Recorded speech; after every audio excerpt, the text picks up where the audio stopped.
আসসালামু আলাইকুম ওয়া রাহমাতুল্লাহি ওয়া বারাকাতুহু আউযু বিল্লাহি মিনাশ শাইতানির রাজীম বিসমিল্লাহির রাহমানির রাহিম ইয আওয়াল ফিতয়াতু ইলাল কাহফি ফাকালু রাব্বানা আতিনা মিন লাদুনকা রাহমা ওয়া হায়্যি লানা মিন আমরিনা রাশাদা সাদাকাল্লাহুল মাওলানাল আযীম ওয়া সাদাকা রাসূলুহুন নবিয়্যুল কারীম।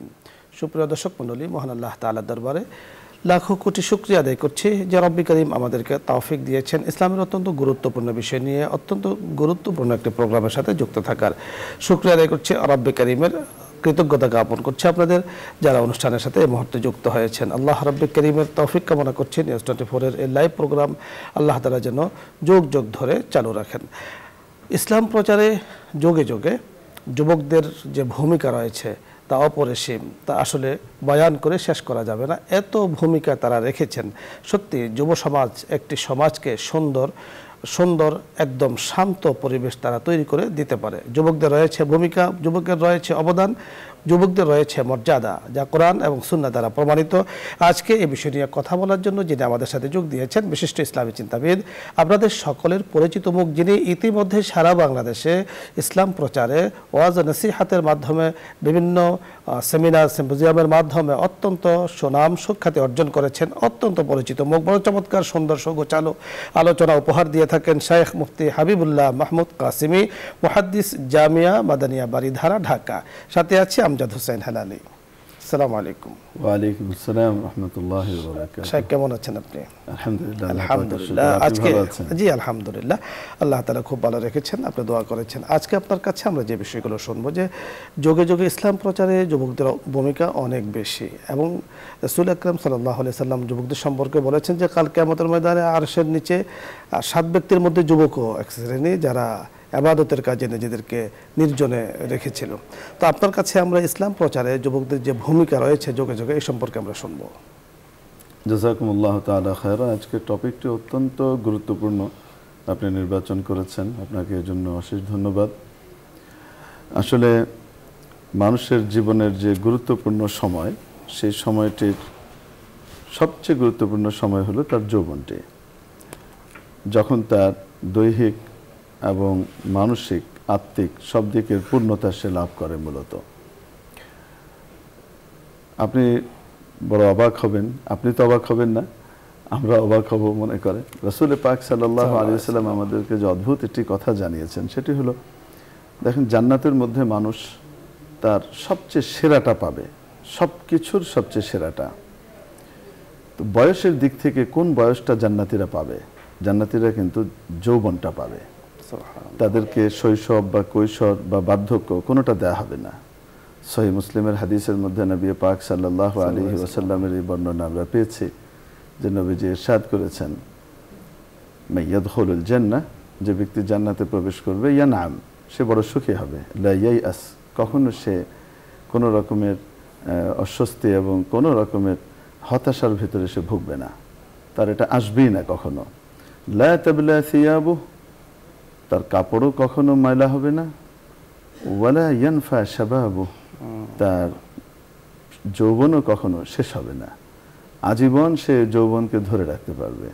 কোরআনে কারীমের মধ্যেও আল্লাহ পাক যে ইরশাদ করেছেন, হাত্তা ইযা বালাগা আশুদ্দাহু ওয়া বালাগা 40 সানা, যখন সে তার জীবনের সবচেয়ে শক্তির সময়টিতে পৌঁছলো এবং 40 বছর বয়সে গিয়ে উপনীত হলো, তখন সে কিছু দোয়া করছে, সেগুলো আল্লাহ তাআলা সামনে উল্লেখ করছেন। এজন্য মুফাসসিরিনে কিরাম যৌবনের যে সীমারেখা উল্লেখ করেছেন, সেটি 14 বছর থেকে শুরু করে, সাধারণত 14তে শেষ হয়, 15 থেকে শুরু করে একেবারে 40 পর্যন্ত এই সময়টা মানুষের যৌবনের সময়। আমরা দেখেছি এর মধ্যে যুবকরা যখন ইসলামের পথে এসেছে তখন কত বিশাল অবদান তারা রেখেছে। এই ভারতবর্ষের মধ্যে, আমরা তো একটা ভারতবর্ষের অংশ ছিলাম একটা সময়ে, এই সাবকন্টিনেন্টেরই অংশ আমরা। এই সর্বপ্রথম এই ভারতবর্ষে ইসলামের পতাকা যিনি স্থাপন করেছিলেন, তিনি কিন্তু একজন যুবক ছিলেন। 3বার এখানে অভিযান ব্যর্থ হবার পর 17 বছর বয়সী হযরত মুহাম্মদ বিন কাসিম রাহিমাহুল্লাহর হাতে যখন এই পতাকা অর্পণ করা হলো, তিনি আসলেন এবং জালিম দস্যু রাজা দাহিরের বিরুদ্ধে তিনি জুলুমের জবানিকাপাত ঘটিয়ে এখানে ইসলামের সুশীতল ছায়াকে বিস্তৃত করলেন। তো যুবকরা যুগে যুগে কি করেছে, তা বলার অপেক্ষা রাখে না। বিশেষ করে আমাদের এই বঙ্গের মধ্যে ইখতিয়ার উদ্দিন মোহাম্মদ বখতিয়ার খিলজি রাহিমাহুল্লাহ, যিনি মাত্র অল্প কিছু মানুষ নিয়ে আসলেন আর আমাদের এই বঙ্গকে জয় করলেন, এবং বঙ্গ জয় করে এখানে এদেশের মানুষের যে ভাষা, আসলে মৌলিক এই বাংলা ভাষাটাকে তিনি ফিরিয়ে দিয়েছিলেন। আমরা একটু চিন্তা করতে পারি যে শুধুমাত্র উনি ইসলামী প্রচার করেছেন তা নয়, এদেশে এসে ইনি বঙ্গভাষীর ভাষাটাকে তিনি ঠিকমতো ফিরিয়ে দিয়েছিলেন, যেটা আর্যরা এক ধরনের কেড়ে নিয়েছিল জোরপূর্বক। তো যুগে যুগে ইসলাম প্রচারে এবং ইসলামের প্রসারে যুবকদের ভূমিকা অনস্বীকার্য। আপনি যথার্থ বলছিলেন। দর্শক মণ্ডলী, আমাদের শেখ বড় চমৎকার বলছেন যে 52 ভাষা আন্দোলনে যারা ভাষার জন্য প্রাণ উৎসর্গ করেছেন এবং 69-এর গণ অভ্যুত্থানে যারা রক্ত ঝরিয়েছেন এবং 71-এর স্বাধীনতা যুদ্ধে যারা এই দেশকে স্বাধীনভাবে এনে দিয়েছেন এবং 90 স্বৈরাচার বিরুদ্ধে আন্দোলনে যারা শ্রম দিয়েছেন, রক্ত ঝরিয়েছেন, নিজের জীবনকে বিসর্জন করেছেন এবং 92, 94, 2001, 2011, 2013 ইভেন 2024-এ যারা দেশকে অত্যন্ত চমৎকার দেশের জন্য মহা উপহার দিয়েছেন দেশের মানুষদেরকে, বিশেষ করে 5ই আগস্টের 24-এর যা দ্বিতীয় স্বাধীনতা যাকে বলা হয়, যারা স্বাধীনতা এনে দিয়েছেন তারা যুবক ছিলেন। যুবকদের অবদান দেশ গড়ার ক্ষেত্রে অপরিসীম, ইসলামের ক্ষেত্রে অপরিসীম। আমাদের শেখ বড় চমৎকার বলছিলেন যে হযরত আদম আলাইহিসসালাম থেকে নিয়ে রাসূল আকরাম সাল্লাল্লাহু আলাইহি সাল্লাম পর্যন্ত যুগে যুগে আল্লাহ তাআলা নবীদেরকে নবুয়ত দিয়েছেন যুব বয়সে। হযরত মূসা আলাইহিসসালামকে দায়িত্ব দিয়েছেন যৌবন বয়সে। হযরত ইব্রাহিম আলাইহিসসালামকে আল্লাহ রাব্বুল কারীম অগ্নিকুণ্ডে নিক্ষেপ করেছেন যৌবন বয়সে। হযরত ইয়াহইয়া আলাইহিসসালামকে দাওয়াতের দায়িত্ব দিয়েছেন যৌবন বয়সে। হযরত ইউনূস আলাইহিসসালামকে আল্লাহ তাআলা মহাপরীক্ষা করেছেন তাও যৌবন বয়সে। সত্যি যৌবন বয়সের গুরুত্ব, যৌবন বয়সের আল্লাহ তাআলার কাছে অনেক দাম। আল্লাহ রাব্বুল কারীম আমাদেরকে, আমাদের যুব সমাজকে কবুল করুন। দেশ ও জাতি গঠন করার পেছনে তারা যে শ্রম দিচ্ছে, আল্লাহ তাআলা এই শ্রমকে কবুল করুন। আলোচ্য বিষয় নিয়ে যদি আপনাদের কোনো কিছু জানার বুঝার থাকে অথবা ইসলামের যেই কোনো মাসলা মাসাল জানার থাকে, ইনশাআল্লাহ আপনি প্রশ্ন করুন, শায়েখ বড় চমৎকার সুন্দরভাবে উত্তর ইনশাআল্লাহ দেওয়ার চেষ্টা করবেন। প্রথমে যিনি আছেন, আসসালামু আলাইকুম ওয়া রাহমাতুল্লাহ। দর্শক নাম বলে পরিচয় দিয়ে প্রশ্ন করুন। ওয়ালাইকুম আসসালাম। জি, আমি ঢাকা থেকে বলছি রানী। হুজুর, আমার একটা প্রশ্ন ছিল, মাসিক অবস্থা চলাকালীন আমরা কি দুরূদ ইব্রাহিম পাঠ করতে পারবো? জি, ধন্যবাদ বোন আপনাকে। অবশ্যই আপনি দুরূদ ইব্রাহিম পাঠ করতে পারবেন এবং যে কোনো দুরূদ শরীফ পাঠ করতে পারবেন, শুধুমাত্র কোরআনে কারীমের আয়াত তেলাওয়াত করা ছাড়া বাকি যে কোনো রকমের দোয়া কালাম আপনি তেলাওয়াত পড়তে পারবেন। সুন্দর বলেছেন। পরবর্তী দর্শক, জি আসসালামু আলাইকুম ওয়া রাহমাতুল্লাহ। আসসালামু আলাইকুম ওয়া রাহমাতুল্লাহ। ওয়া আলাইকুম আসসালাম ওয়া রাহমাতুল্লাহ। হুজুর কেমন আছেন আপনারা? জি আলহামদুলিল্লাহ। আল্লাহ তাআলা যেন আপনাদেরকে সুস্থতা এবং হায়াতুত তয়্যিবা দান করে। আমিন আমিন। হুজুর, আমার একটা প্রশ্ন। হুজুর, আমার প্রশ্নটা হচ্ছে, আমার এক আপন মানুষ, বুঝছেন, তার সাথে যত মিশবো, সামনে যাব, সে তত আমার সাথে খারাপ ব্যবহার করবে বা বকাবাজি করবে। তার থেকে যদি দূরে থাকি, এটা কি আমার গুনাহ হবে? অনেক বুঝাইছি তাকে, সে আমরা বুঝতে পেরেছি। ধন্যবাদ, আপনি শুনতে থাকুন। জাযাকুমুল্লাহু তাআলা খায়রা। আসলে সংস্পর্শ রাখা, উঠা বসা করা ইত্যাদির ব্যাপারে হাদিস শরীফে রাসূল পাক সাল্লাল্লাহু আলাইহি ওয়াসাল্লাম যে নির্দেশনা দিয়েছেন, সেটি মেনে চললে আমাদের জন্য সব দিক থেকেই বড় শান্তি এবং আনন্দের বিষয় হবে।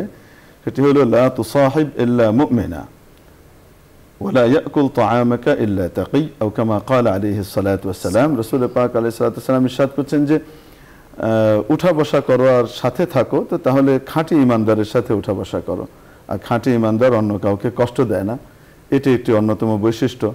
এই জন্য এই হাদিসের আলোকে আমাদের প্রথম উচিত হবে যে আরেক হাদিস যেটি আছে সেটি হলো কারোর সাথে কেউ খারাপ আচরণ করলে তার সাথে ভালো ব্যবহার করা। ওয়া আহসিন ইলা মান আসাআ ইলাইক, রাসূল সাল্লাল্লাহু আলাইহি ওয়াসাল্লাম ইরশাদ করেন যে তোমার সাথে খারাপ ব্যবহার করে তুমি তার সাথে ভালো ব্যবহার করো, ভালো আচরণ করো। এখন ভালো আচরণ করতে করতে যদি এটা এমন হয় যে ভদ্রতাকে দুর্বলতা মনে করে বিভিন্নভাবে কষ্টই দিতে থাকে, তো সেক্ষেত্রে দূরত্ব অবলম্বন করা ভালো, তার সাথে খারাপ সম্পর্ক তৈরি হবার চেয়ে। যথার্থ আপনি বলছেন। পরবর্তী দর্শক, জি আসসালামু আলাইকুম ওয়া রাহমাতুল্লাহ।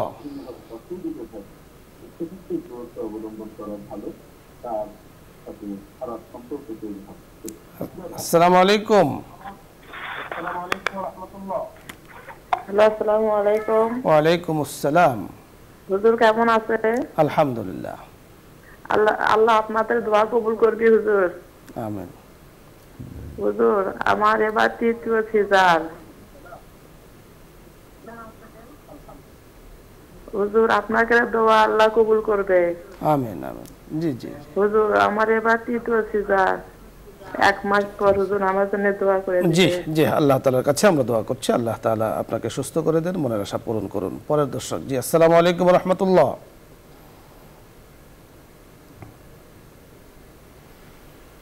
পরের দর্শক। জি, আসসালামু আলাইকুম। আপনি প্রশ্ন করুন। পরের দর্শক। জি, আসসালামু আলাইকুম ওয়া রাহমাতুল্লাহ। হুজুর আসসালামু আলাইকুম। ওয়া আলাইকুম আসসালাম। হুজুর আমার ডেঙ্গু জ্বর হয়েছে। হুজুর জি, আমি দাঁড়িয়ে নামাজ পড়তে বইতে পড়ি, এখন আবার ফরজ নামাজ কি বইতে বইবে? জি, আমরা বুঝতে পেরেছি, আপনি শুনতে থাকুন। বড় গুরুত্বপূর্ণ একটি মাসআলা আপনি জানতে চেয়েছেন। উনি ফরজ নামাজ বসে পড়েন, দাঁড়িয়ে পড়তে হয়তো বা কষ্ট হয়, সেক্ষেত্রে শরীয়তের বিধান কি আসলে বসে নামাজ পড়ার? জি, অবশ্যই। যদি ফরজ নামাজের ভিতরে দাঁড়ানো স্পেশালি ফরজ, অতএব সাধ্য থাকলে যদি দাঁড়িয়ে নামাজ না পড়া হয় সাধ্য থাকা সত্ত্বেও, তাহলে কিন্তু নামাজ হবে না। আর যদি একান্তই অপারগ হয়ে যায় কোনো ব্যক্তি যে সে দাঁড়িয়ে নামাজ পড়তে পারছে না, তো তাহলে সেক্ষেত্রে তার জন্য বসে নামাজ পড়ার বিধান শরীয়তের মধ্যে দেয়া আছে। ইভেন কেউ যদি বসেও পড়তে সক্ষম না হয়, তাহলে সেক্ষেত্রে তখন ইশারায় পড়ার অনুমতি দেয়া আছে। নামাজ পড়তে হবে, কোনোভাবে নামাজকে ছাড়া যাবে না। বসে নামাজ পড়ার ক্ষেত্রে উনি কি রুকু সেজদা করতে পারার ক্ষমতা আছে কি আছে না, যদি থাকে তাহলে রুকু সেজদা করতে হবে। অর্থাৎ রুকুটা ইশারায়, সেজদাটা সরাসরি। যথার্থ আপনি বলেছেন। অর্থাৎ যে জায়গায় উনি ঠেকে যাবেন ওই জায়গায় যদি উনি না পারেন তাহলে বিকল্প পদ্ধতি উনি অবলম্বন করতে পারেন। পরে দর্শক। আসসালামু আলাইকুম ওয়া রাহমাতুল্লাহ। হ্যালো। জি, আসসালামু আলাইকুম। হ্যালো, আলাইকুম। আপনি প্রশ্ন করুন। আসসালামু আলাইকুম। ওয়া আলাইকুম আসসালাম ওয়া রাহমাতুল্লাহ। আসসালামু আলাইকুম। ওয়া আলাইকুম আসসালাম ওয়া রাহমাতুল্লাহ। হুজুর আমার মায়ের সাথে আমার অনেক ঝামেলা। আমার মা, আমরা 4 বোন, তো আমার এক বোন মারা গেছে। আমরা বুঝতে পেরেছি, ধন্যবাদ। আপনি শুনতে থাকুন। মায়ের সাথে ঝামেলা, আসলে কথা টিকিয়ে রাখা যাবে না, শেষ করে দিতে হবে। সাহের কাছে আমরা শুনবো। জি জি, মা বাবার সাথে সন্তানের সম্পর্কটা আসলে যদি বলা যায় উদাহরণ দিয়ে, সেটা হলো লাউ এবং দাও, লাউ এবং দায়ের মতো। দা গিয়ে যদি লাউয়ের উপরে পড়ে তাও বেচারা লাউ কাটে, আর লাউ গিয়ে যদি দায়ের উপরে পড়ে তাও কিন্তু লাউই কাটে। এই জন্য মা বাবার সাথে সম্পর্কটা বড় স্পর্শকাতর। এই ক্ষেত্রে সর্বাবস্থায় চেষ্টা করতে হবে মা বাবার সাথে সম্পর্ককে সুন্দর করে ফেলার জন্য। আল্লাহ না করুন, আল্লাহ না করুন, যদি বাবা মা কোনো সন্তানের উপরে জুলুম করেন, তো তাহলে সেই জুলুমের সবরের বিনিময়ে আল্লাহ তাবারাকা ওয়া তাআলা বিপুল পরিমাণে বিনিময় সন্তানকে আল্লাহ দান করবেন দুনিয়াতে এবং আখিরাতে। কিন্তু কোনোভাবেই বাবা মার সাথে খারাপ ব্যবহার করা যাবে না, তাদের সাথে সুসম্পর্ক বজায় রাখতে হবে নিজের সাথে। চমৎকার বলছিলেন, হুমা জান্নাতুকা ওয়া নারুকা আও কামা ক্বালা আলাইহিস সালাতু ওয়াসসালাম। রাসূল বলেছেন তারা আপনার জান্নাত এবং জাহান্নাম, তাদেরকে সন্তুষ্ট রাখে।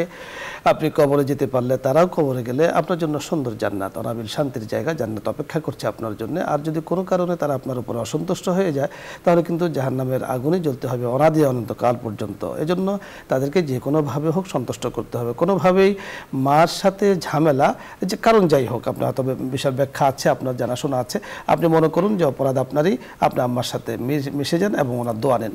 ধন্যবাদ শাইখ আপনাকে, ধন্যবাদ দর্শক মণ্ডলী আপনাদের সকলকেও। ইনশাআল্লাহ আল্লাহ চাহে তো আগামী দিন দেখা হচ্ছে। আল্লাহ তাআলার কাছে আশাবাদ ব্যক্ত করে আজকের মতো বিদায় নিচ্ছি। আসসালামু আলাইকুম ওয়া রাহমাতুল্লাহি ওয়া বারাকাতুহু। দোয়া হবে, দরুদ ইস্তিগফার পাঠ করি। আল্লাহুম্মা সাল্লি আলা সাইয়্যিদিনা ওয়া নাবিয়্যিনা ওয়া শাফিঈনা ওয়া হাবিবিনা ওয়া মাওলানা মুহাম্মদ সাল্লাল্লাহু আলাইহি ওয়া আলা আলিহি ওয়া আসহাবিহি ওয়া বারাকা ওয়া সাল্লাম। আস্তাগফিরুল্লাহ রাব্বি মিন কুল্লি যামবিন ওয়া আতুবু ইলাইহি লা হাওলা ওয়ালা কুওয়াতা ইল্লা বিল্লাহিল আলিয়্যিল আযীম। আলহামদুলিল্লাহি রাব্বিল আলামিন। আল্লাহুম্মা লাকাল হামদু কুল্লুহু ওয়া লাকাশ শুকরু কুল্লুহু وإليك يرجع الأمر كله علانيته وسره. اللهم لك الحمد إذا رضيت، ولك الشكر إذا أعطيت، ولك الحمد إذا قضيت، ولك الحمد حين ترضى، ولك الحمد قبل الرضا، ولك الحمد بعد الرضا، ولك الحمد أبدا أبدا. اللهم لك الحمد، أنت الأول فليس قبلك شيء، وأنت الآخر فليس بعدك شيء، وأنت الظاهر فليس فوقك شيء، وأنت الباطن فليس دونك شيء. اللهم صل وسلم وبارك على أحب خلقك إليك وأكرمهم لديك سيدنا ومولانا محمد وآله وصحبه، كما تحب وترضى عدد ما تحب وترضى يا كريم. ربنا آتنا في الدنيا حسنة وفي الآخرة حسنة وقنا عذاب النار. ربنا ظلمنا أنفسنا وإن لم تغفر لنا وترحمنا لنكونن من الخاسرين. ربنا فاغفر لنا ذنوبنا وكفر عنا سيئاتنا وتوفنا مع الأبرار. اللهم يا قديم الإحسان أحسن عاقبتنا في الأمور كلها وأجرنا من خزي الدنيا وعذاب الآخرة. أي الله، أي مولا، أي معبود، أي مالك، আপনি আমাদের জীবনের সমস্ত গুনাহগুলোকে ক্ষমা করে দিন। আয় আল্লাহ, আমাদের ছোট গুনাহগুলোকেও মাফ করে দিন, আমাদের বড় গুনাহগুলোকেও মাফ করে দিন। আয় আল্লাহ, যেগুলো ইচ্ছায় করেছি সেগুলোও মাফ করে দিন। আয় আল্লাহ, যেগুলো অনিচ্ছায় করেছি সেগুলোও মাফ করে দিন। আয় আল্লাহ, আমাদেরকে গুনাহ থেকে পরিপূর্ণ পবিত্র করে দিন। কিয়ামতের দিন আমাদেরকে আমাদের সন্তানদের সামনে, ছোটদের সামনে, গোটা মানব জাতির সামনে আমাদের গুনাহগুলোকে প্রকাশ করে আমাদেরকে অপমানিত আর লজ্জিত করেন না মাওলা। আয় আল্লাহ, দুনিয়া থেকে যাবার আগেই সমস্ত গুনাহগুলো থেকে তওবা করে ইস্তেগফার করে যাবার তৌফিক আপনি নসিব করুন। আপনার ওলির খাতায় আমাদের নাম উঠিয়ে তারপরে দুনিয়া থেকে নিয়েন মাবুদ। আয় আল্লাহ, যারা অসুস্থ তাদেরকে সুস্থ করে দিন, ঋণগ্রস্তকে ঋণ মুক্ত করে দিন, অভাবীর অভাবকে দূর করে দিন, বিয়ে শাদীর সমস্যায় যারা ভুগছেন তাদের জন্য উত্তম জোড়ির ব্যবস্থা করে দিন। রব্বুল আলামিন, দয়া করে মায়া করে আমাদের গোটা মুসলিম উম্মার উপরে আপনি রহম করুন। আয় আল্লাহ, বিশেষভাবে ফিলিস্তিনের মজলুমদের উপর আপনি দয়া করুন, রহম করুন। আয় আল্লাহ, আপনার গায়েবী সাহায্য অতি দ্রুত তাদের উপর নাজিল করে দিন। জালিমদেরকে আপনি হেদায়েত দিয়ে দিন। আয় আল্লাহ, কপালে যদি হেদায়েত না থেকে থাকে তাহলে কওমে আদ, কওমে সামুদ, ফেরাউন, নমরুদ, সাদ্দাদ, হামানের মতো তাদের সাথে আপনি ব্যবস্থা নিয়ে নেন।